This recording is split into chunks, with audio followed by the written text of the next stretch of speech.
안녕하십니까 여러분. 네, 이번 주에 여러분들 꼭 만나뵐 줄 알았었는데 진짜 아쉽게도 이태원에서 일이 터졌군요. 네, 이태원에서 터진 일이 천안까지 내려올 줄이야. 야, 이 사회는 정말 공동체로 연결된 사회라는 것을 코로나 사태로 인해서 절실하게 실감을 하게 됩니다. 그래서 아쉽게도 우리의 만남이 잠정적으로 연기가 되었지만 제가 어저께 열심히 뉴스를 봤는데요. 무한정으로 연기될 것 같지는 않고 새로운 신약 소식이나 다른 정세적이나 정책적인 측면으로 볼 때 우리가 만나기는 만날 수 있을 것 같아요. 그러니까 저희 꼭 미래를 기약하면서 열심히 참아내도록 합시다. 그리고 한 가지 굉장히 놀랐던 것이 있는데 여러분들 온라인 수업, 오프라인 수업 희망조사서 지난주에 제가 문자를 여러분께 드렸죠. 깜짝 놀랐습니다. 네. 여러분들 기다림에 지쳐서 빨리 학교 나오고 싶다고 할 줄 알았었는데 의외로 지금 생활에 적응을 하셨더라고요. 네. 집에 몇 달 있으니까 이제 좋죠. 학교 나오기 귀찮죠. 여실히 여러분들의 속마음이 반영이 됐지만 아마 만날 거예요.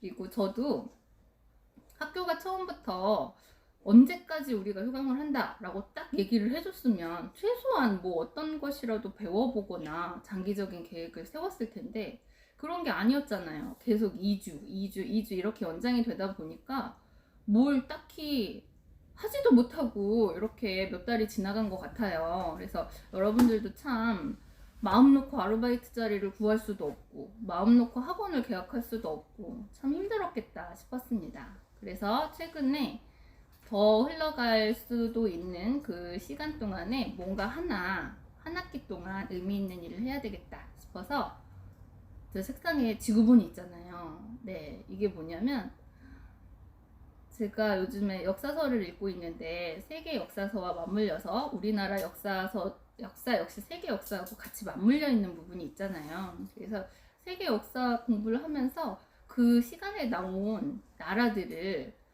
지구본에서 찾아보니까 제가 너무 우리나라나 세계에 대한 지형에 대해서 모르고 있더라고요. 그래서 날마다 A4 용지로 한 5장 정도 세계 지도를 그리거든요. 그리면서 이 나라가 이 나라 옆에 있었네. 프랑스하고 스페인이 이렇게 가까웠구나.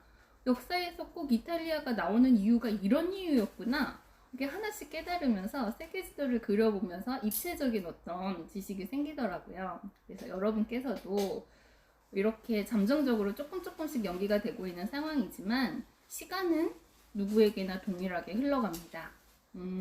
남은 기간 동안에 뭐 내가 해볼 만한 거 없을까? 이 기회에 취미생활 같은 거 꾸준히 하시면서 단지 작은 것이라고 할지라도 하나라도 챙겨갈 수 있는 그런 의미 있는 시간 보내시기 바라고요. 수업 전에 공지를 제가 2가지 드릴게요. 첫 번째 공지는 저희 중간고사에 대한 것입니다. 원래라면 우리가 지금 중간고사를 봤어야 돼요. 그쵸? 그래서 성적이 나왔어야 되는데 지금 안타깝게도 그런 상황이 못 돼서 어떻게 중간고사 성적을 내야 되나 제가 고민을 했었는데 이번 주에 여러분들의 강의실에서 봤다면 여러분들과 함께 소통해서 결정을 내렸겠지만 그런 상황이 아니기 때문에 어떻게 할까 고민을 하다가 이번 주하고 다음 주가 여러분들의 어떤 실제 실습적인 그런 과제가 제출이 될 거예요. 그래서 이번 주와 다음 주에 있는 수업 시간에 여러분들이 과제로 풀었던 것을 참조로 해서 그것을 다다음 주쯤에 일괄로 테스트하는 그런 방식으로. 그래서 제 말의 요점은 이번 주하고 다음 주에 여러분 수업 잘 들으셔야 되고 과제 잘 제출하셔야 됩니다. 그게 여러분 중간고사 실력이 될 테니까요.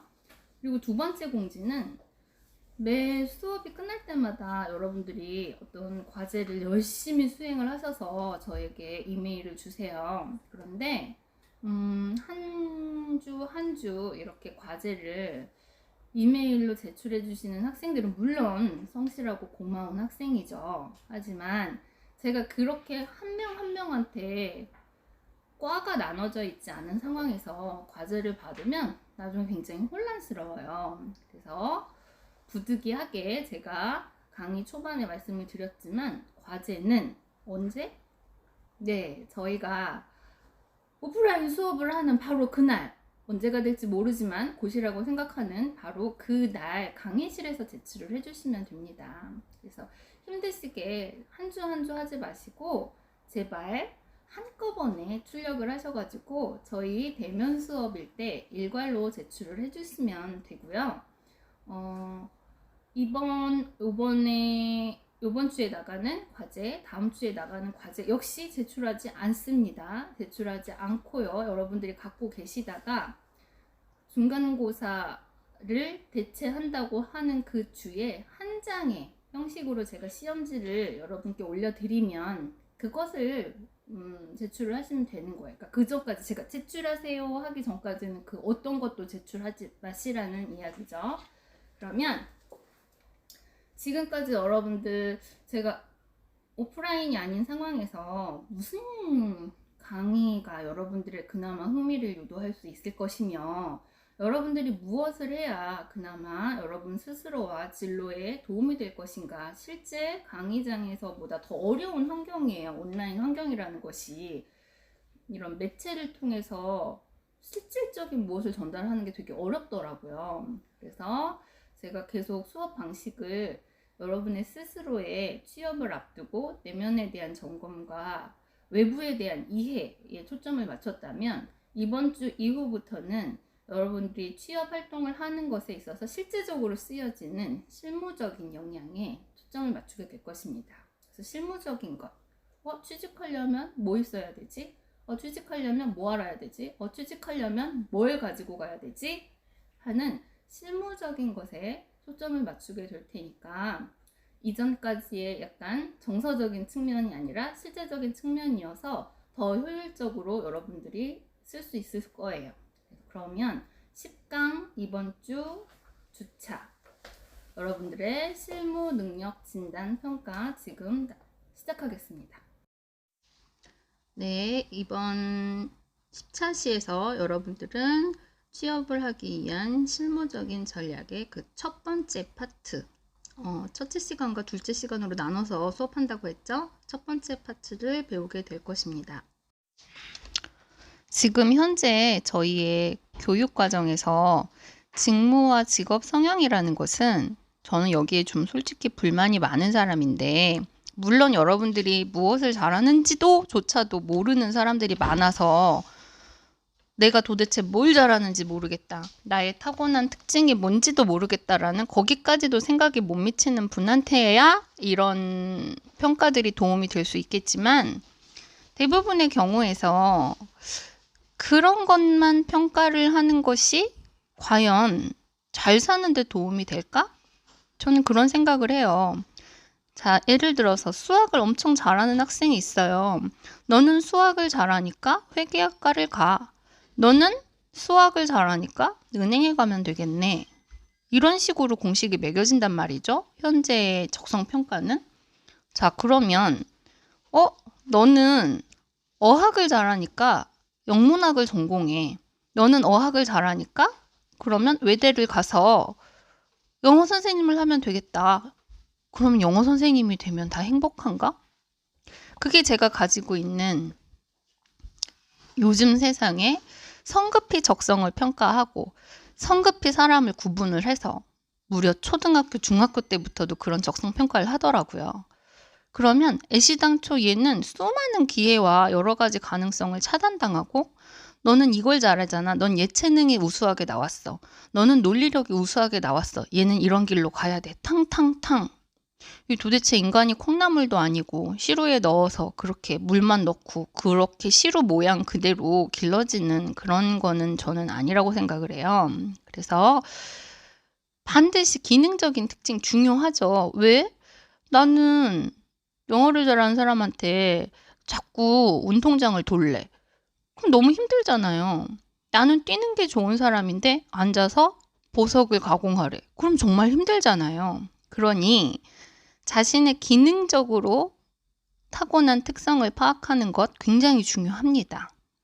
그렇지만 제 생각에는 그것이 반드시 행복에 이르는 길은 아니다. 그 기능적인 특성 플러스 정서적인, 개인의 타고난 정서적인 특징이 맞물려져 있어야 된다라고 생각을 하는 것입니다. 그래서 여러분의 가치가 이 세상 속에서 어떻게 실현이 되고 연결이 되는지, 우리는 사회적인 속성을 가진 사람들이라고 했잖아요. 그래서 그 어떤 사람도 혼자 있을 때 행복하지 않아요. 아니에요, 교수님. 저는 혼자 있을 때가 제일 좋아요. 저는 사람하고 같이 있지 않을 때 제일 좋아요. 하는 사람은 뭔가 사람에게 안 좋은 경험이나 상처가 있기 때문에 주변 환경에 너무 치여서 그렇게 마음 먹은 것일 뿐, 그런 사람조차도 단짝의 친구나 고양이나 강아지에 의존을 할 수밖에 없어요. 인간의 타고난 애착이라는 속성은 누구와 연결되기를 희망한다고 제가 말씀을 드렸잖아요. 그렇다면 여러분이 타고난 기능적인 특징과 또 정서적인 특징이 맞물려서 그것이 이 사회 속에서 어떤 모습으로 여러분의 가치를 구현해낼 때 그게 행복한 거지. 내가 수학 잘한다고 수학 선생님 되고 영어 잘한다고 영어 선생님만 됐을 때, 기능적인 특징만 이해하고 직업에 뛰어들었을 때 여러분은 안 행복할 수도 있어요. 내가 원하는 걸 하는데, 잘하는 걸 하는데도. 나중에 여러분이 직장을 얻어서 여러분이 타고난 적성으로 그런 일을 하게 될 때 제가 지금 드렸던 말들이 문득 떠오르게 될 수도 있어요. 교수님이 그때 말씀하셨던 내가 원하는 걸 하고 있을 때도 행복하지 않을 수 있다라는 것이 이런 것이구나. 그래서 여러분들은 운이 좋게도 이 수업을 통해서 여러분들의 정서적인 기질과 타인들에 대한 다른 방식들을 많이 확인을 해 보았던 것이고, 꼭 사회 안에서 여러분들의 행복이라는 가치가 실현된다는 이야기를 듣게 된 것입니다. 그러면 원하는 특징을 가지고 내가 원하는 이 특징이 비슷한 사람들 속에서 내가 하고 싶은 어떤 가치를 실현하게 된다. 그런 것을 장소적인 개념으로 한번 생각을 해보자는 거죠. 그런 일이 가능하려면 무엇이 있어야겠냐는 거예요. 내가 잘하는 것을, 그 특징이 비슷한 그것을 인정하는 집단 속에서, 그것을 통해서 내가 기부도 하고 악기도 배우고 해외여행도 하고 원하는 가치를 창출하게 될 수 있는 것, 그러면서 보람을 느끼게 되는 것, 그건 바로 직업이죠. 그래서 여러분은 돈이 아무리 많아도, 우리 엄마 아빠가 할아버지가 나라를 구해서 강남에 빌딩이 100채가 있다고 해도, 나는 직업을 가질 필요가 없다고 해도, 나는 눈 뜨고 일어나면 매일 통장에 돈이 쌓여야 하더라도 무언가를 해야 된다는 것입니다. 무언가를 하지 않고 날마다 돈을 쓰는 사람, 얼마나 나태하고 무료하고 권태한지 아세요? 그런 사람들 여러분 표정이 행복할 거라고 생각하십니까? 물론 한 달은 행복할 것 같아요. 저도. 신날 것 같아요. 하지만 날마다 무료하게 눈 뜨면 할 일이 없이 술 먹고 히히덕거리고 그냥 자는 사람들. 그러니까 더욱더 극대화된 쾌락을 추구하고 마약을 하거나 원정 도박을 하거나 인생을 낭비하게 되지 않겠습니까? 그래서 그 어떤 사람에게도 재산과 무관하게 나의 기능적 특질과 정서에 부합하는 직업을 갖는다는 것은 굉장히 고귀하고 소중한 일이라는 것입니다. 그리고 여러분은 여러분의 행복의 가치를 실현한 직업을 그 직업 생활을 잘 영위하기 위해서 전공과 관련된 다양한 지식들을 대학에서 배우는 것이고, 그 대학을 통해서 여러분의 적성적인 탐색이 나는 뭘 잘하니까 이거 해야지 이렇게 끝나는 것이 아니라 그 외적인 적성의 탐색을 충분히 받을 수 있는 것이고, 그리고 여러분이 친구가 그렇대, 삼촌이 그렇대, 우리 엄마가 어디서 들었는데 그렇대 라는 뜨문뜨문 파편화된 지식이 아니라 대학을 통해서 구체적인 현장의 정보와 기회를 얻을 수 있는 것이죠. 그래서 이 안에서 여러분들은 여러분들의 전공 역량, 즉 행복 역량을 키워나갈 수 있게 되는 것입니다. 그렇게 준비된 여러분들이 이제 준비된 대로 회사에 들어가게 되겠죠. 원하는 바에 똑똑똑 문을 두드립니다. 근데 그 두드리는 그 당사자, 대상자가 되는 기업이나 회사, 병원 이런 곳에선 실제적으로 무엇을 중요하게 생각할까요? 네, 이 시대적인 패턴에 여러 가지 흐름이 있는데 예전에는 무조건 학벌 또 그리고 그 사람이 가진 영어 점수, 공인 영어 점수, 뭐 자격증 이런 것들을 많이 평가를 했었어요. 실제적으로. 그러나 최근 10여 년 전서부터는 기업에서는 눈에 띄게 그런 방식들을 수정하여서 이전의 스펙 중심 채용이 아니라 능력 중심의 채용들을 하게 됩니다. 스펙이 결국 직업에 있어서 직업 현장에서 효율로 이어지지 않는다라는 것을 그 사람들이 파악을 하게 된 거죠. 막상 스펙 중심으로 사람을 뽑아놨더니 할 줄 아는 게 별로 없는 거예요. 게다가 적응도 제대로 못하는 거예요. 그리고 일에 있어서 스펙 좋은 사람들이 어떤 일에 대해서 시너지를 내고 빨리빨리 일을 진행하는 것이 아니라 오히려 딱 시킨 일 외에는 아무것도 못하는, 그래서 일의 효과가 더 늦어지는 그런 것들을 발견하게 되면서 스펙 앉아가지고 공부만 하고 자격증만 딥다 따고 학점만 높인 애들은 결국 아무것도 한 게 없었던 거야.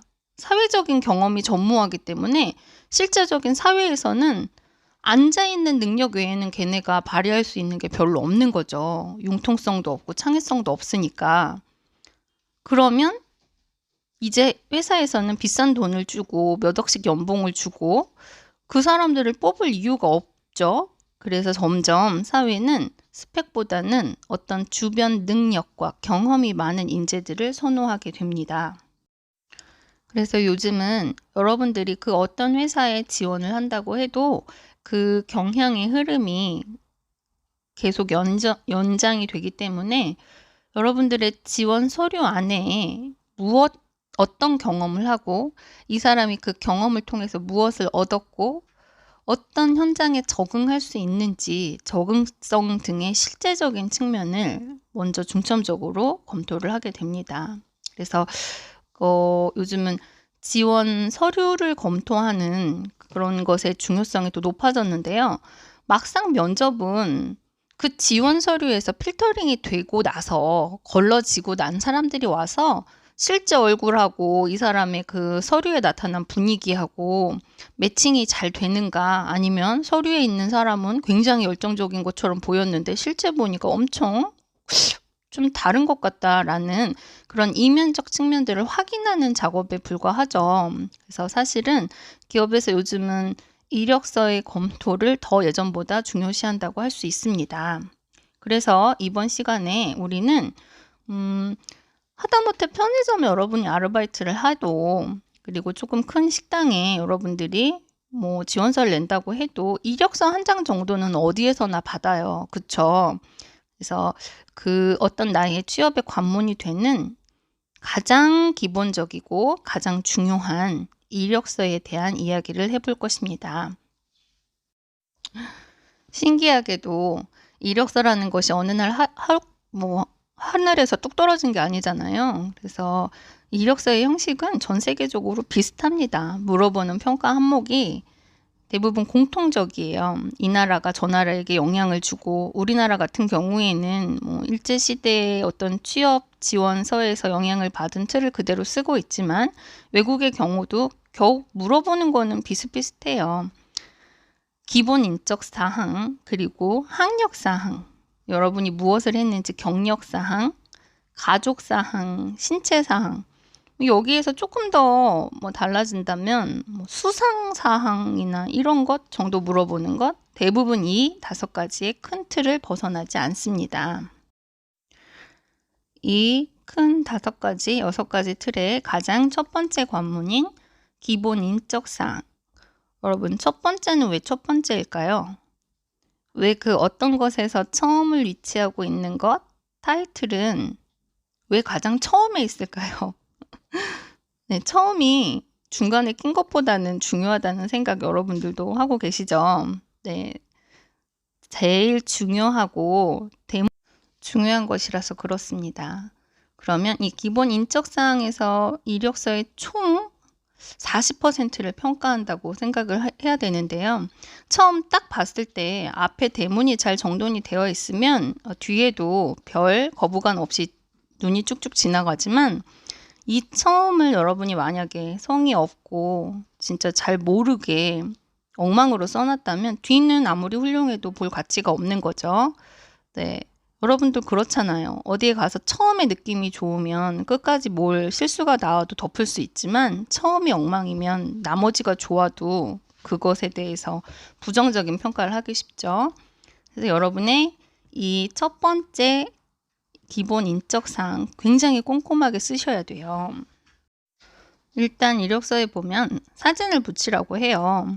근데 이 사진이 결국은 서면 면접이거든요. 이 사진을 보면서 이 사람 뽑을지 안 뽑을지에 반이 결정되는 거예요.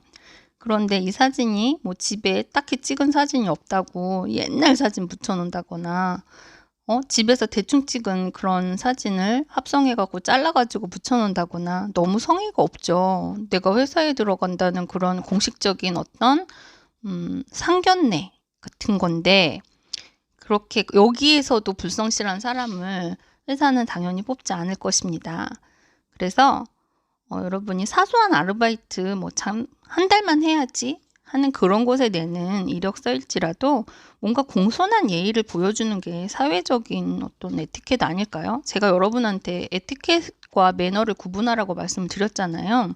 이력서의 사진은 분명한 에티켓입니다. 그래서 규격에 반명 한 판 붙이라고 하면 반명 한 판 사진 붙이면 되고 증명사진 붙이라고 하면 증명사진 붙이고 여기에서 원하는 규격에 맞는 사진은 반드시 찍어서 붙이시기 바라고 그 다음에 여러분 여기 이름을 쓰실 때 한글 이름, 한문 이름 그거 변환만 하면 되는 거잖아요. 그래서 자신의 이름 정도는 잘 알고 쓰시고 영문 이름 같은 경우에는 외국 사람들은 한국 사람들 이름이 너무 짧잖아요. 심지어 뭐 외자인 경우는 딱 2개인데 2개 중에 성과 이름을 어떻게 구분하겠어요. 외국 사람들 이름은 굉장히 길죠. 길어서 줄여서도 모르고 하는데 우리나라 같이 한 글자 한 글자 딱 2글자 써놓으면 무엇이 이름이고 무엇이 성인지 모르는 경우가 많아요. 그래서 웬만하면 이름은 영문으로 쓸 때 반드시 붙여주셔야 됩니다. 고유명사를 여러분 따로 띄어서 부르지 않잖아요. 여러분 지우개를 뭐 지 쓰고 우개 이렇게 쓰지 않죠. 그런 것처럼 연필을 연필 띄어서 안 쓰죠. 우리가 고유명사라고 명칭을 갖고 있는 모든 거는 붙여서 쓰는 게 맞아요. 여러분 이름도 고유명사예요. 누가 나를 부를 때 이 고유명사로 부르는 거죠. 뭐뭇이라고. 그래서 영문 이름을 쓸 때는 이름을 붙여주세요. 제발 부탁입니다. 그리고 생년월일 쓰고 주민등록번호 보통 통상적으로 요즘 앞자리만 쓰죠. 그리고 주소를 쓰는데 참 희한해요. 여러분들은 2000년도가 넘은 세상에서 살고 있는데 지금 우리 사회는 무슨 주소를 씁니까? 네, 도로명 주소 쓰죠? 집원 주소 쓰지 않아요, 잘. 네, 도로명 주소를 꼭 써주시기 바래요. 그리고 이게 중요해요. 여러분 이렇게 집 전화 그리고 핸드폰 따로 구별돼서 쓰여 있어요. 그러면 요즘 보통 집 전화 있는 사람들 없잖아요. 있는 게 더 드물죠. 없는 경우가 더 많은데 우리 집 전화 없으니까 띵 안 써버려요. 근데 이 개념이 뭐냐면 없는 걸 아는데도 왜 집 전화를 써놓는 거냐면 이건 비상연락망을 물어보는 거예요. 네가 만약에 핸드폰으로 전화했는데 안 받을 때는 어디다 전화를 해야 되니?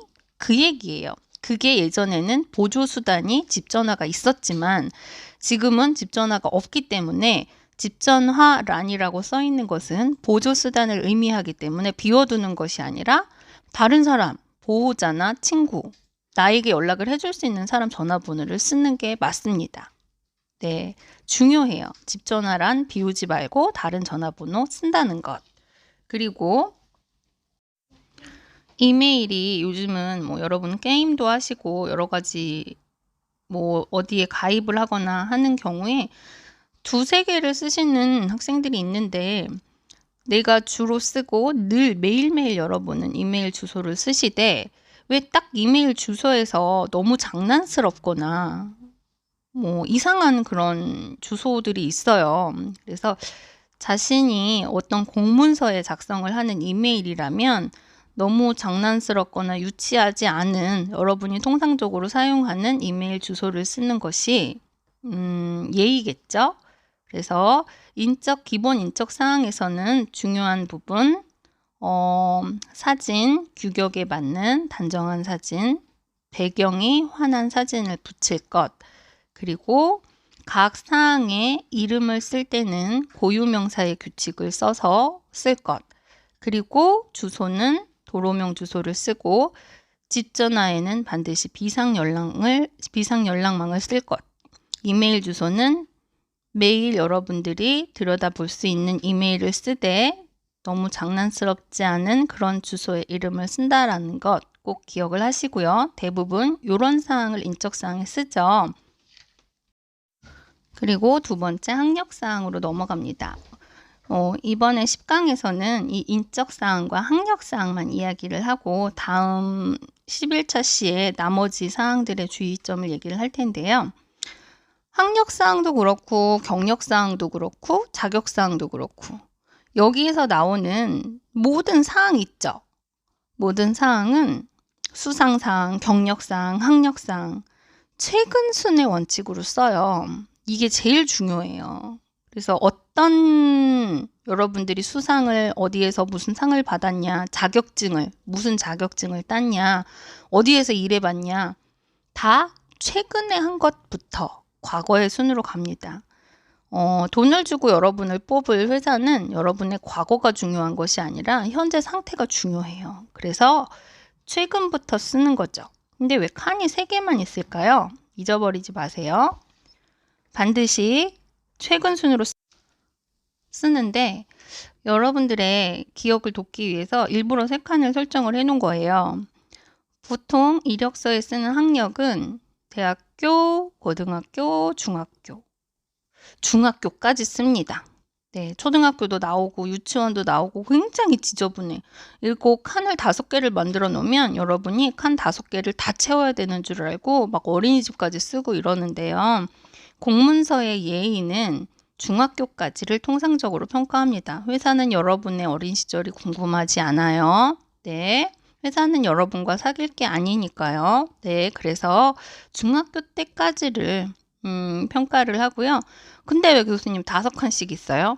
네. 박사도 있고 석사도 있으니까요. 보통 회사에서 사람을 뽑을 때 박사생도 있고 석사생도 있지 않습니까? 그럼 그 사람은 아깝잖아요. 기왕 배운 게 박사, 석사, 대학교, 고등학교, 중학교 이렇게 쓰라고 5칸이 있는 것입니다. 그래서 여러분이 이번 주에는 과제가 지금 기본 인적사항과 학력사항 쓰는 순서, 방법, 평가입니다. 그래서 한 장의 과제에 어떻게 쓰는지 한번 연습을 해보시고 요거 한번 배워놓으면 평생 쓰는 기술이에요. 그래서 오늘은 평상시보다 요 양이 조금 더 들어야 되는 시간이 오버가 되긴 했지만 여러분 평생 살면서 이력서는 계속 쓰게 될 거예요. 평생 직장 없잖아요, 요즘에. 그쵸? 그러니까 당장 요번 여름방학 때부터 여러분들 풍부한 그런 경험을 확장한다고 생각하고 아르바이트 한번 꼭 해보시고 그때 이 이력서를 실제적으로 작성을 하실 때 요 지금 들었던 부분이 되게 도움이 되실 거예요. 그러니까 오늘의 과제는 인적사항과 학력사항에 대해서 제가 첨부해드린 파일에 한번 작성을 해보시고 제출하는 것 아닙니다. 아셨죠? 네, 그럼 여러분 다음 주까지 건강하세요.